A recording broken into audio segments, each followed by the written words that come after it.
అఖండ శివనామ సప్తాహం సందర్భంగా భక్తి పరవశంలో భోగాని విరాళం.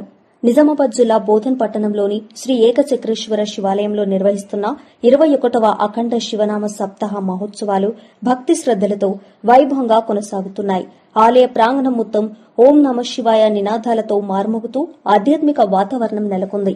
ఈ పుణ్య సందర్భంగా వీరశైవ సమాజ్ భజన మండలి బోధన్ తరపున శ్రీ చక్రేశ్వర స్వామివారికి 50 కిలోల భోగాన్ని వినమ్రంగా విరాళంగా సమర్పించారు. ఈ భోగాన్ని ఆలయ కమిటీకి అప్పగిస్తూ భక్తులందరికీ ప్రసాదంగా పంపిణీ చేయాలని ఆకాంక్షించారు. భజన మండలి సభ్యులు భక్తిభావంతో శివనామ స్మరణ భజనలు నిర్వహించగా భక్తులు అధిక సంఖ్యలో పాల్గొని పరమేశ్వరుని కృపకు పాత్రులయ్యారు.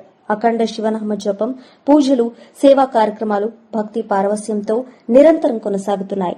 ఆలయ కమిటీ సభ్యులు ఈ భోగాన్ని విరాళం అందజేసిన వీరశైవ సమాజ్ భజన మండలి సభ్యులకు హృదయపూర్వక కృతజ్ఞతలు తెలియజేశారు. ఇలాంటి సేవా కార్యక్రమాలు మరింత విస్తరించాలని, శివుని అనుగ్రహం అందరికీ కలగాలని భక్తులు ప్రార్థించారు. హరహర మహాదేవ, ఓం నమః శివాయ.